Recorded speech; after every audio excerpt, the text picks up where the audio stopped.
Несмотря на кризисное явление, в российской экономике количество желающих вкладывать в Чеченскую Республику меньше не становится. Подтверждением этому служит сегодняшний форум, который собрал в Грозном представителей более 20 турецких компаний. Несмотря на неоднозначные политические отношения между Россией и Турцией, здесь уверены, укреплять экономические и торговые связи между странами важно и нужно. Гостей интересует, какие условия предоставляются инвесторам. Сегодня в Чечне действует сразу несколько государственных программ поддержки предпринимательства. Кроме этого, участникам инвестиционных площадок предоставляются земельные участки.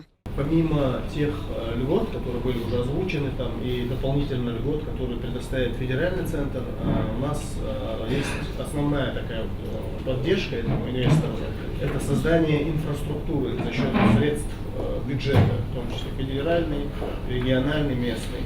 То есть мы создаем, допустим, дорогу, электрические сети подводим газопровод, водопровод. Мы представляем в основном аренду эту землю на 49 лет.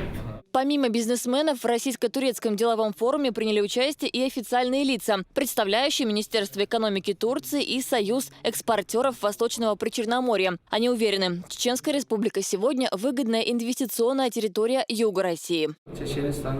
Здесь есть огромный потенциал для сотрудничества не только в сфере строительства, но и производства. Важно, что в Чеченской Республике мы чувствуем себя в безопасности, как дома. Для нас это очень важный фактор. И будем надеяться, сегодняшний форум даст очередной толчок для двустороннего сотрудничества в экономической сфере.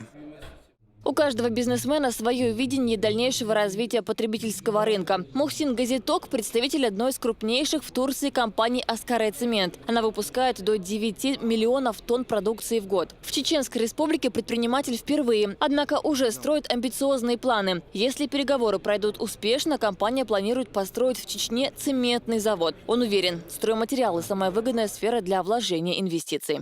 Я в первый раз в Чеченской Республике, поэтому хотели посмотреть, как рынок, что мы можем тут делать. Это открытый рынок для нас, если будет возможность что-то построить тут. То есть по цементу или по бетону, потому что мы имеем еще более 20 бетонных станций. А вот Мустафа Акутан, напротив, убежден, что вкладывать средства стоит в сельское хозяйство. Чеченская Республика богата плодородными землями, поэтому наша компания видит большой потенциал именно в сельскохозяйственной отрасли. В частности, если переговоры пройдут успешно, мы планируем построить здесь молочный комбинат. Мы будем производить айран, кефир, йогурт, молоко, которые будем поставлять на местный, а затем и российский рынок. Кроме того, так как я являюсь представителем компании по производству чая, мы планируем построить здесь комбинат для расфасовки чайной продукции. Это даст Чеченской Республике 200 рабочих мест.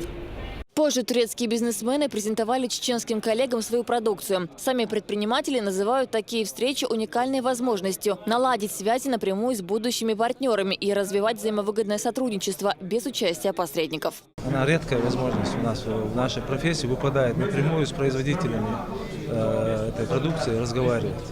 Это как бы в нашей среде называется рывок в бизнесе. Каждое слово сегодня как подтверждение. Главная цель делового форума достигнута. И пусть впереди длительный процесс переговоров. Здесь уверены, контакты и совместная работа сейчас и есть залог будущего успеха. Седа Сапарова, Руслан Балаев и Ильяс Цакаев. Новости.